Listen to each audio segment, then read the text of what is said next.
앞부분에서 모자이크 워페어라는 좀 새로운 개념, 미국이 중국의 위협에 대처하는 뭐 실전을 준비하는 거라고 말할 수도 있을 것 같아요. 거기에 대해서 말씀을 좀 드렸는데 여러분들이 혹시 그 약간 좀 어려웠을지 모르겠습니다. 그 맨 마지막 부분에 중국이 이제 대만을 완전히 그 깡패 양아치 국가라고 이제 그 선전을 해가지고 전 세계 이렇게 데이터를 보면은 그 여론조사하면 최불량 국가 명단에 대만이 들어갑니다. 그러니까 중국의 그 캠페인이 그만큼 사실은 먹힌 거예요. 그런데 제가 그냥 재미삼아 자료를 찾아보니까 중국이 국민 그 개인 소득이 10,000불을 살짝 넘었습니다. 그 1098달러가 됐는데 대만은 24,827달러입니다. 그러니까 이제 대만이 그 개인적으로는 중국보다 훨씬 잘 사는 나라죠. 중국이 대만을 뭐 깡패 국가라고 그러고 불량 국가라고 그러는데 그 민주주의 지수라는 게 있습니다. 민주주의. 그 대만이 세계 32등으로 민주주의 나라입니다. 그래서 7.73점으로 이제 뭐 그 결함이 좀 있지만 민주주의에 들어가는 나라가 되는데 중국은 130등입니다. 그래서 이건 뭐 완전히 그냥 그 뭐 민주주의가 전혀 아닌 독재 국가로 나오고 그 세계 국가 여기서 조사한 것이 167나라인데 북한이 167등입니다. 그 꼴등이에요. 그러니까 북한이 세계에서 가장 독재 국가다라는 것이 그 뭐 제가 그 중국하고 중화민국, 그러니까 타이완하고 비교하다 보니까 북한 자료까지 이제 보게 됐습니다. 예, 두 번째 강의는 그 미국 상황인데 트럼프 대통령이 최근에 거의 그 김정은에 대해서 언급하지 않습니다. 안보에 관련된 그 몇 가지 그 중요한 언급을 했는데도 불구하고 북한 얘기가 전혀 없어요. 그런 것들이 뭔가 하는 것을 한번 살펴보는 그 시간으로 갖겠습니다. 그리고 그거 하기 전에 제가 그 2월 17일 날 지난 월요일 날 8시 무렵에 그 인천공항을 갈 일이 있었는데 제가 사진을 찍었습니다. 사람이 거의 없어요. 거의. 너무 텅텅 비어가지고 이게 그 역시 바이러스 그것이 뭐 비행기 속도로 전달되니까 그래서 공항이 이렇게 텅텅 비는 거구나 하는 그런 생각을 했습니다. 이 문제가 빨리 정상으로 돌아와야지 그 모든 산업이라든가 이런 사람들이 움직인다는 거 이것이 그 발전의 기본입니다. 근데 이것이 지금 안 되고 있다는 그런 것을 가서 직접 보니까 상당히 그 충격적인 느낌이 들었습니다. 트럼프 대통령이 2월 4일 날 그 미국의 뭐 앞으로 향후 안보 정책에 관한 아주 간단한 브리핑을 했는데 그걸 어떤 사람이 트럼프 독트린이라고 얘기하고 그러기도 하는데 트럼프 독트린은 그냥 간단하게 말하면 미국 제일주의라고 보시면 됩니다. 트럼프 독트린은 고립주의는 아닙니다. 이 세계 문제에서 다 빠지는 것은 아닌데 개입을 하되 미국의 이익을 우선으로 한다는 그것이 트럼프 독트린이라고 보면 되는데 2월 4일 날 백악관 보도자료가 그 내용을 아주 정확히 그 분명하게 보여주고 있다는 그런 느낌이 들었습니다. 거기서 그 뭐 한 2페이지도 안 되는 그 조그만 자료인데 첫 번째 항목이 미국 군사력을 재건한다. Rebuilding American Strength. 미국의 국력을 증가한다 그러는데 이것은 주로 군사력인 그런 의미가 됩니다. 그러고서 이제 트럼프 대통령이 강한 미국이 무엇이라는 것을 확실히 알고 있다라고 얘기를 하고 있습니다. 뭐냐면은 세계 평화를 위해서 미국은 세계에서 제일 막강해야 된다는 그 얘기예요. 그러니까 만약 우리 국제정치학자들이 강대국이 여러 개가 있을 때 세계가 평화롭냐? 유일하게 막강한 나라가 하나 있을 때 평화롭냐? 막강한 나라가 하나 있을 때 평화롭다가 그 경험적으로 맞습니다. 왜냐하면은 우리가 역사를 보면 로만 피스, 팍스 로마나죠. 그리고 브리티시 피스를 팍스 브리타니카. 그러니까 워낙 강한 나라가 있을 때는 다른 나라들이 감히 도전을 못 해가지고 평화가 오는 것이죠. 다만 그 평화는 로마의 평화, 영국의 평화, 미국의 평화인데 트럼프 대통령은 미국이 막강함으로써 미국이 주도하는 세계 평화가 유지되어야 한다. 그러기 위해서 미국이 막강할 필요가 있다라고 이렇게 인식을 하고 있는 겁니다. 그걸 위해서 트럼프가 3년 동안 군사비만 2조 2천억 달러를 썼습니다. 그러니까 그냥 3으로 나누면 매년 7천억 달러를 조금 더 썼다가 되겠죠. 7천억 3년이면 2조 1천억이니까 2020년도 국방비가 7,380억 달러입니다. 7,380억 달러 그러면은 탁 이렇게 언급 들어오진 않는데 이것은 중국의 3.8배 중국 국방비의 3.8배고 한국 국방비의 17배입니다. 제가 이제 드문드문 미국 국방비하고 한국 국방비를 비교해 보는데 금년도 미국이 1월 21일까지 쓴 미국의 국방비가 한국 1년 국방비하고 같습니다. 그러니까 우리나라 국방비는 미국 국방비의 3주분이다라고 보시면 되죠. 그래도 이거 많이 늘은 겁니다. 요 몇 년 전에는 뭐 2000년대 초반인가 어느 해에는 우리나라 국방비가 미국 9일치더라고. 9일. 2주도 안 되는. 예, 뭐 이렇게 그 미국은 군사력으로 세계를 압도하고 있는 나라죠. 트럼프가 이제 또 하나 자부하는 거가 자기는 군에 대한 처우를 대폭 개선했다. 그래서 군인들이 월급을 상대적으로 많이 받게 되었다. 그리고 우주군이라는 새로운 병과를 창설했는데 이것은 1940년대의 처음이다. 1940년에 공군이 생겼습니다. 미국이. 원래 그 2차 대전 때, 1차 대전 때는 미국 공군이 없었습니다. 그때도 비행기들 많은데 그때는 미국 육군 항공대라고 그랬습니다. 옛날에는 육군의 조종사들이죠. 공군이 아니라. 1947년에 미국 공군이 새로 생겼고, 그리고 이제 2019년에 우주군이 창설됐다. 두 번째 트럼프의 그 안보 정책은 테러리즘과의 싸움입니다. 테러리즘과 싸우는데 테러 전쟁을 계속하고, 그래서 자기가 이제 잘했다는 것이 ISIS를 괴멸시켜 버렸다. 그리고 아부 바크르 알 바그다디라는 그 ISIS의 지도자를 to justice, 그러니까 이제 법원에 넘겼다라는 뜻이 되겠습니다. 그리고 1월 3일 날 카셈 솔레이만이라는, 이게 죽여놓고 이제 이 사람이 장군이지만은 미국은 테러리스트와의 싸움의 일환으로 테러리스트를 처치하였다. 그 사람은 미국 사람 수천 명을 부상당해 갖고 또 많은 사람을 죽였다라는 이 내용의 이제 보고를 하고 있습니다.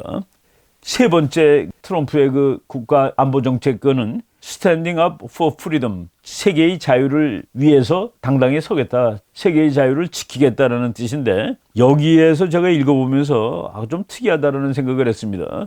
거기에 부분적인 내용이 마두로의 독재 권력과 싸우는 베네수엘라 시민들을 미국은 지원할 것이다. 그리고 마두로와 그를 후원하는 큐바 정부에 대해서는 제재를 가할 것이다. 그리고 베네수엘라에서 반정부 활동을 하고 있는 지도자 과이도를 적극적인 지원을 해주겠다. 그 사람을 정통적인 임시 대통령으로 간주한다. 그리고 압제에 저항하고 있는 이란 주민을 미국은 도울 것이다. 그리고 이란 정부에 대해서 최대의 압박을 가할 것이다 라고 얘기했고, 그리고 그 다음 날이죠. 2월 6일 날 또 뭐 그 백악관에서 나온 그 이제 Statement from the President 해가지고 조그맣게 나온 문건은 알카에다를 창설했던 사람 중에 하나인 카심 알 리미를 제거해 버렸다. 이제 그 이 미국 군이 공격을 해가지고 뭐 죽인 겁니다. 이런 보고가 나왔는데, 그러니까 이제 트럼프의 그 이 안보 정책이 이제 미국의 힘을 증강시키고, 그리고 테러와 싸우고, 그리고 세계의 자유를 지키는 것이다. 근데 연초에 발표된 이 보고에 중국 이야기하고 북한 이야기가 안 들어가 있다는 사실이 참 놀라운데, 중국하고 북한에 대해서는 미국이 직접 행동을 보이고 있는 거 아닌가 하는 그런 생각이 듭니다. 제가 그 북한의 이야기는 왜 없는 것일까? 지금 세계의 자유를 위해서 미국은 당당하게 쓰겠다 그랬는데, 북한의 민주주의 지수가 세계 꼴등이라고 방금 얘기를 했었죠. 근데 왜 북한의 민주주의에 대해서는 얘기를 안 할까? 지금 이란하고 베네수엘라를 얘기했는데, 이란은 민주주의 지수로 150등짜리 뭐 바닥권이죠. 베네수엘라는 134위, 뭐 그것도 뭐 하위권입니다. 근데 북한은 제일 꼴찌인데, 북한에 대한 얘기는 그 미국이 자유를 수호한다에 대해서 해당이 안 되고 있다는 얘기죠.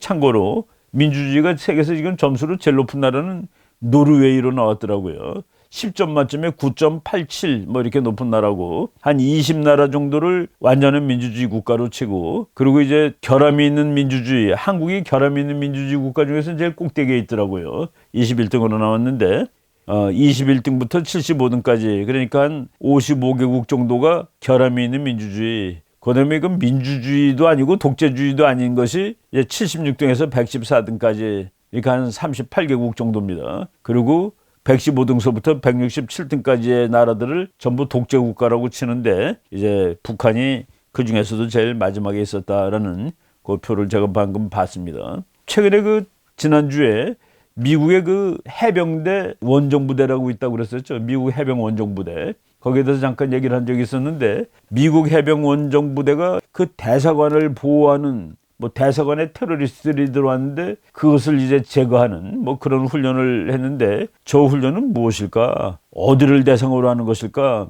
미국 대사관이 누구한테 공격을 받는 것을 상정하는 그 훈련을 최근에 대사관을 보강하는 그런 훈련을 했다는 뉴스가 잠깐 보였습니다. 그리고 지금 미국이 제가 방금 그랬죠. 중국하고 북한에 대해서는 말로 하지 않고 실제로 행동을 보이고 있는 거 아닌가 하는 그런 느낌이 든다 했는데 지금 중국의 우한 바이러스가 막 이렇게 창궐하고 있는 이 판에 그 미국 하버드 대학 생물학과 교수 한 사람을 미국 정부가 체포를 했습니다. 찰스 리버라는 하버드 대학 화학생물학과 교수가 체포됐는데 이 사람이 중국으로부터 연간 경비로 15만 8천 달러를 지급받았고 월급으로 5만 달러를 따로 받은 것으로 나타났다. 또한 우한, 지금 바이러스 도는 지역이죠. 우한 이공대 연구소를 설립하는 명목으로 150만 달러 이상을 지원받은 사실이 드러났다. 이것이 이제 앞으로 어떤 사건으로 전개될지는 모르겠습니다만은 미국에 있는 중국계 미국 교수들, 그 사람들이 뭐 스파이 행위를 하다가 만약에 잡히기도 하고 걸리기도 하는데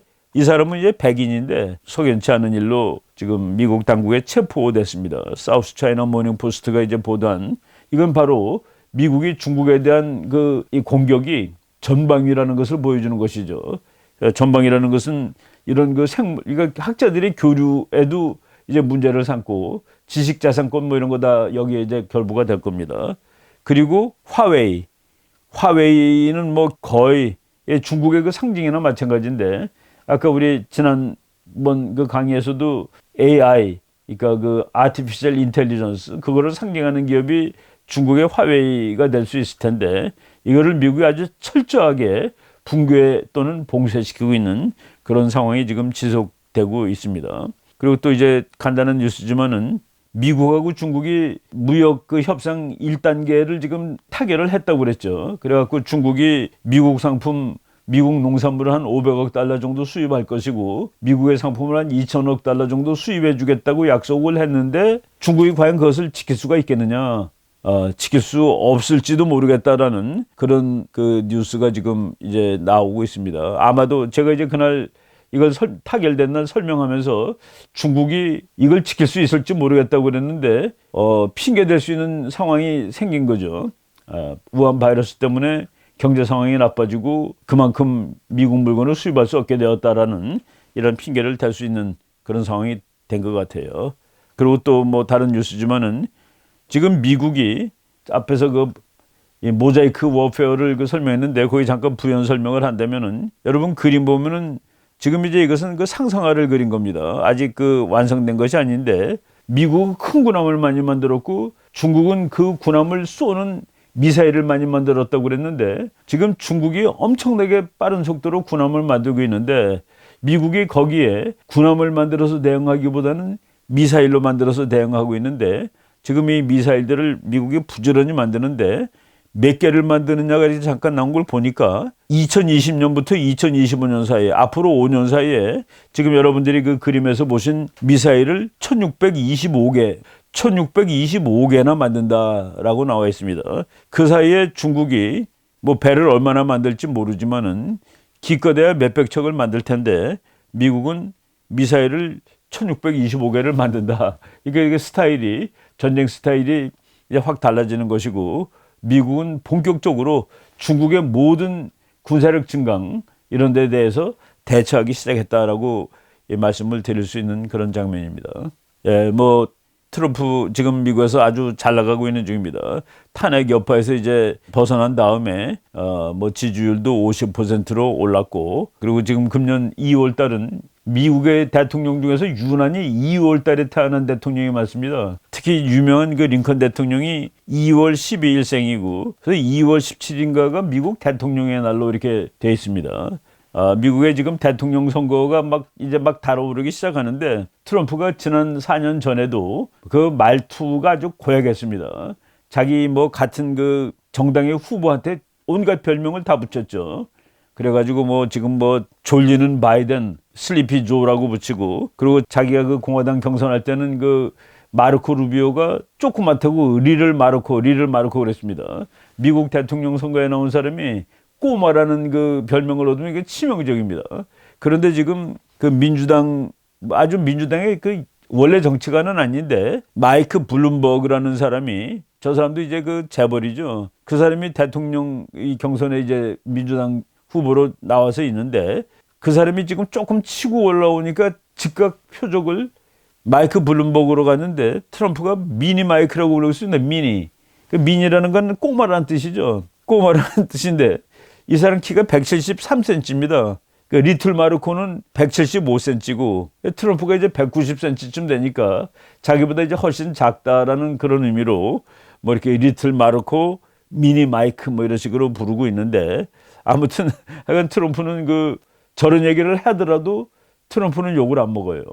왜? 이제는 트럼프는 당연히 저 말을 할 수 있는 사람으로 이제 인식이 돼버렸기 때문에 참 그 놀라운 그런 일인데 상황이 이제 진행되고 있는 그런 중입니다. 근데 미니 마이크라는 말을 지금 막 쓰기 시작해가지고 참 또 한번 놀라는데 그 뭐죠 우리가 앞으로 미국 대선은 또 진행되는 대로 또 설명을 드리도록 하겠습니다.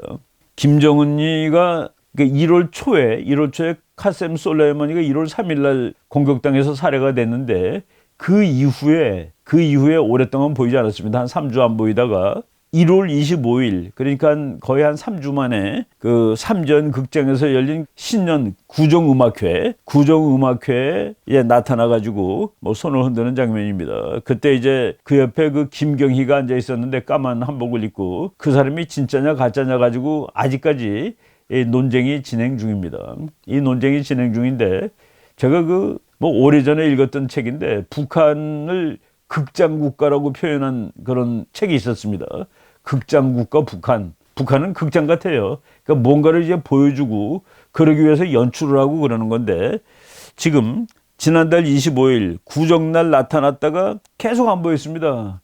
그래서 또 어떻게 된 거냐 했는데 3주일 만인 1월 25일서부터 2월 16일까지는 꼭 3주 정도 되죠. 3주 만에 다시 나타나가지고 22일 만에 모습을 나타냈습니다. 그날이 2월 16일인데 2월 16일은 북한에서 두 번째로 큰 명절입니다. 제일 큰 명절이 4월 15일에 김일성이가 태어난 태양절, 그리고 두 번째 큰 명절이 2월 16일 김정일이 태어난 광명성절입니다. 광명성이라는 게 이제 북한에 그런 말 많이 쓰죠. 인공위성이라도 광명성이라고 부르고. 그런데 여러분 거기 서 있는 요번에는 동영상이 나오지 않았습니다. 동영상이 나오지 않고 사진만 공개가 됐는데 김정은이 맨 앞에 서 있는 장면인데 검은 뭐 가죽 옷을 입고 이제 서 있더라고요. 뭐 어떤 그 유튜버가 저 가죽이 뭐 이태리제 가죽인가 뭐 스페인제 가죽인가 하여간 막 세계에서 제일 좋은 거래요. 제일 좋은 원단이고 그리고 또 이제 그 디자인도 제일 좋은 데서 그 제가 스페인하고 이태리가 둘 중에 헷갈리는데 스페인제 소가죽 이태리제 재단사 뭐 이렇게 얘기하시면 건 맞을 것 같아요. 근데 저 가죽은 웬만한 사람이 못 입는데 저거는 자기의 그 독립심이라든가 자기의 파워를 가시할 때 입는 뭐 그런 거라고 그 디자이너들이 얘기를 한답니다.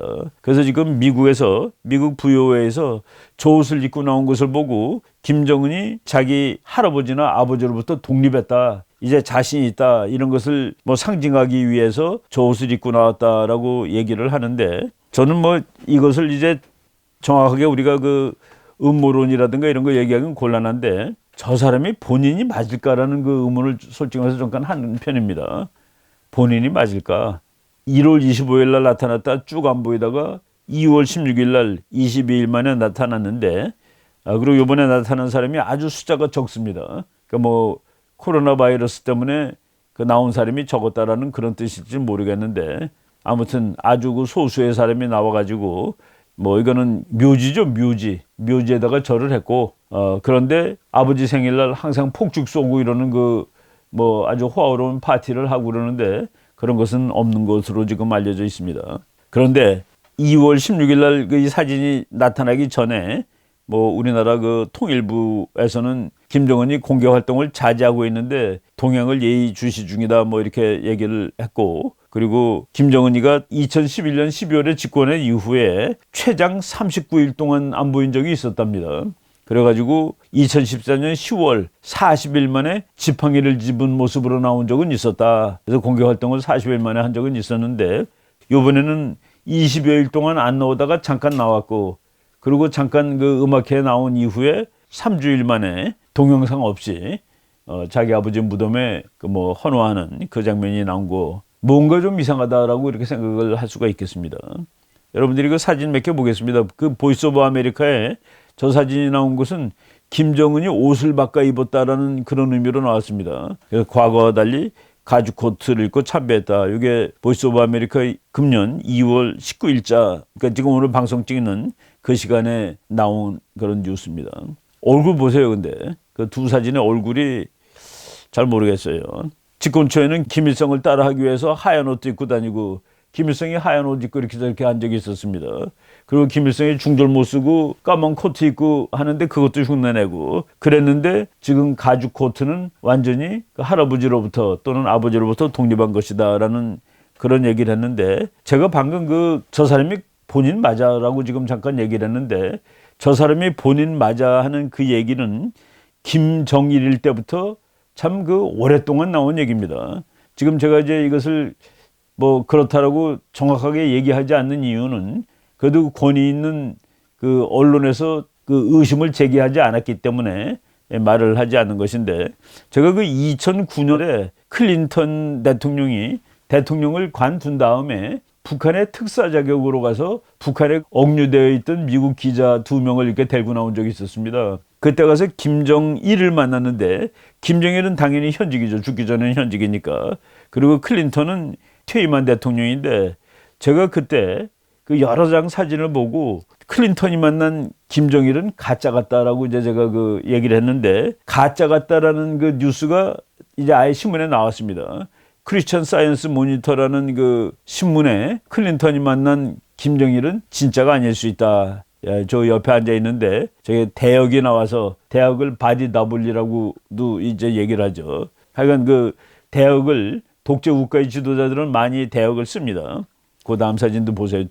저건 둘은 완전히 다르다는 게 눈에 보이죠. 그 두 사람 같이 찍은 사진 이런 것도 있고, 그 다음에 또 김정은 사진들도 이제 여러 개 있는데 뭐 그냥 한번 참고로 보십시오. 그 안경을 낀 사진이 있고 벗은 사진이 있는데, 저 안경에 도수가 없는 건지, 도수가 있는 안경이라면 꼈다 벗었다가 자유자재가 안 됩니다. 우리는 안경 벗으면 아예 보이지가 않으니까 안경 벗은 사진을 찍을 수가 없는데, 그러니까 뭐 이런 그 조금 의심을 살 수 있는 그런 모습들이 많이 있다는 것을 말씀을 드리겠습니다. 그래서 지금 여러분들이 지금 요 사진들 쭉 한번 제가 이제 일부러 보여드리는데, 제가 그 김정일이 맨 마지막 끝날 무렵에 2011년, 2010년 무렵에 김정일이 사진을 제가 한 수백 장을 가지고 있었습니다.